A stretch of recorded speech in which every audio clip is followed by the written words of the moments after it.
ایک جسم ہے آقا علیہ السلام کا، جسم اطہر، اور جسم کی معراج کا یہ پہلا مرحلہ ہے جو ہم بیان کر رہے ہیں، مسجد حرام سے مسجد اقصیٰ تک۔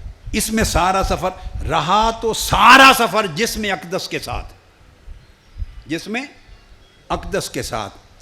مگر یاد رکھ لیں کہ سفر کے تینوں مرحلوں میں ہر ایک مرحلہ آقا علیہ السلام کی ذات اقدس کے ایک ایک حصے کے لیے خاص تھا، تاکہ اس مرحلے میں اس حصے کو معراج پر پہنچایا جائے۔ ویسے تو تینوں مرحلوں میں جسم اقدس اور روح مبارک اکٹھے رہے، اس پر ہم ابتدائی گفتگو بڑی خوبصورت کر چکے ہیں نا۔ اب میں جو بات کہہ رہا ہوں وہ یہ کہ بے شک اول تا آخر جسم و روح اکٹھے رہے، مگر معراج کے تین جو مرحلے ہیں، اسراء اور معراج، مسجد اقصیٰ تک ایک اور سدرۃ المنتہا تک دوسرا، اور اس سے آگے مقام کعبہ قوسین او ادنیٰ تک تیسرا، یہ جو تین حصے ہیں سفر کے، ان میں سے ہر ایک حصہ آقا علیہ السلام کی ذات اقدس کی ایک ایک شان کو الگ الگ معراج کروانے کے لیے تھا، اس خاص شان کے لیے خاص تھا۔ تو گویا مسجد حرام سے مسجد اقصیٰ تک پہنچے تو یہ جسم آخر تک رہا، مگر بطور خاص جسم کی معراج تھی، بطور خاص جسم کی معراج تھی، کہ جب جسم مصلی پر امامت کروا رہا ہے اور انبیاء کی روحیں مقتدی بن کے کھڑی ہیں، یہ جسم کی معراج تھی۔ اور مسجد اقصیٰ سے جب آگے گئے سدرۃ المنتہا تک تو آقا علیہ السلام کی روح مبارک کی معراج تھی،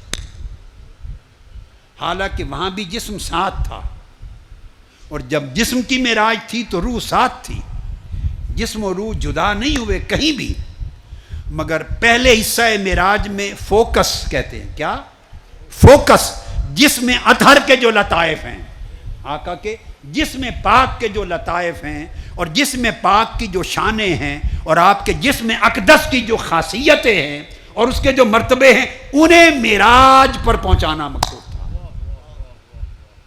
وہ جسم جو میں نے کہا کہ جسم کے اندر بھی بشریت و نورانیت دونوں جمع تھے، جسم کا سمجھایا نا کہ جسم کی یہ شان تھی، لعاب دہن میں شفا تھی اور پسینہ میں خوشبو تھی اور جسم کا سایہ نہ تھا۔ یہ جو جسم کے خواص ہیں، ان جسم کے خواص کو معراج کرانا مقصود تھا۔ القدس سے جب آگے چلے تو آقا علیہ السلام کے جسم کو معراج ہو گئی تھی، اس جسم کی معراج ہو گئی تھی۔ اور جب القدس سے مسجد اقصیٰ سے آگے سدرۃ المنتہا پہ پہنچے تو جب سدرۃ المنتہا کو آقا علیہ السلام نے چھوڑا تو آپ کی روح اقدس کی معراج ہو گئی تھی۔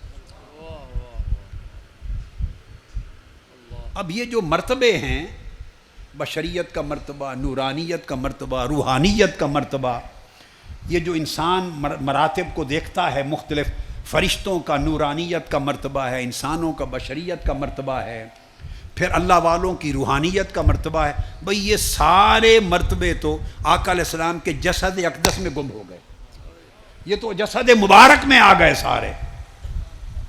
اب جب آقا علیہ السلام کا روح کا مرحلہ معراج آتا ہے، جس میں جسم ساتھ تھا مگر دوسرے مرحلے میں فوکس روح مبارک پر تھا، محمدن اسپرٹ پر تھا۔ پہلے محمدن باڈی پر فوکس تھا، پہلے فوکس آپ کی باڈی پر تھا، اب فوکس آپ کی spirit per, civil and spirit per focus ہے۔ جب روح پر فوکس ہوا معراج کا، اور فوکس سے مراد اس کا بھی فوکس ہے نا جو لے جا رہا ہے، وہ جو لے جا رہا ہے۔ پہلے مرحلے میں فوکس اس چیز پر تھا کہ جسم کے لطائف اور مقامات کو معراج ہو جائے، دوسرے مرحلے میں فوکس روح محمدی پر تھا کہ اس روح محمدی کے لطائف کو معراج ہو جائے۔ تو جب سدرۃ المنتہا سے آگے گزرے تو جسم و روح سب کے لطائف کی معراج ہو گئی تھی۔ اب جو چیز انسانی سمجھ میں آنے والی ہے وہ ختم ہو گئی یہاں، اس سے آگے انسان کیا سمجھے گا، اس سے آگے کیا سمجھے گا؟ تو میں اس کو آپ کے لیے یوں سمجھاتا ہوں کہ پہلے مرحلے پر جسم کا معراج ہو رہا ہے، دوسرے مرحلے پر آپ کے قلب کا معراج ہو رہا ہے، قلب محمدی کا معراج ہو رہا ہے. اور قلب پر جو واردات ہوتی ہیں، دل پر جو واردات ہوتی ہیں ان کا معراج ہو رہا ہے، اور دل کے احوال کا معراج ہو رہا ہے، اور دل کے مقامات کا معراج ہو رہا ہے. اور جب سدرۃ المنتہا سے آگے بڑھے اور قاب قوسین او ادنیٰ تک گئے تو وہاں قلب، جسم و قلب کے معراج ہو چکے تھے. اب آقا علیہ السلام کی روح کا معراج شروع ہوا ہے، وہاں سے روح اقدس کا معراج شروع ہوا ہے. روح اقدس کا معراج شروع ہوا ہے.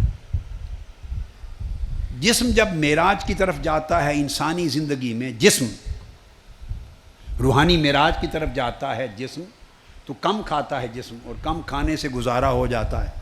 یہ اس کی معراج کا سفر ہے. کم سوتا ہے، گزارا ہو جاتا ہے. جسم میں لطافت آنے لگتی ہے، جسم میں پاکیزگی آنے لگتی ہے، جسم کے شہوانی حصے مغلوب اور کمزور ہونے لگتے ہیں. جو جسم کی طلبات ہیں، طلب ہے جسم کی جو ضروریات ہیں ان میں کمی آنے لگتی ہے، اور جسم ان سے بے نیاز ہونے لگتا ہے، تھوڑا تھوڑا بے نیاز ہونے لگتا ہے. تو جب جسم ان چیزوں سے بے نیاز ہونے لگے اور ان کی محتاجی سے نکلنے لگے تو سمجھیں جسم اپنے روحانی معراج کی طرف جا رہا ہے.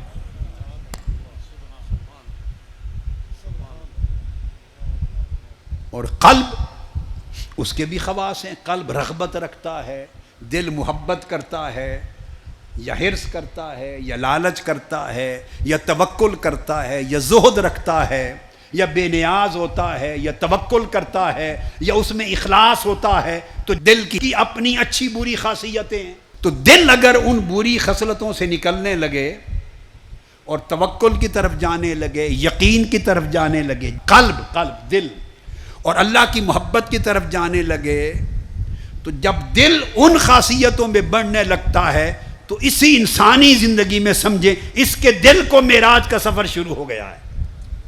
اس کے دل کا سفر معراج شروع ہو گیا ہے.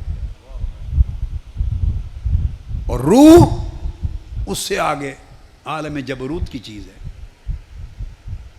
تو روح جب ہے تو روح کی کیا خوراک ہے؟ جس کے ساتھ روح آگے بڑھتی ہے وہ اللہ کی قربت ہے، وہ اللہ کی معرفت ہے. تو جب روح میں اللہ کی معرفت اور قربت اور رضا یہ چیزیں بڑھنے لگیں، روح میں معرفت اور قربت بڑھنے لگے، تو سمجھیں روح معراج کی طرف جا رہی ہے. یہ میں نے چند اشارے کیے. تو جیسے جیسے معراج کے مرحلے بدلتے گئے ویسے ویسے آقا علیہ السلام کی شخصیت اور آپ کی ذات اقدس کے ہر گوشے کے معراج اپنے کمال پہ پہنچتے گئے، اپنے کمال پہ پہنچتے گئے.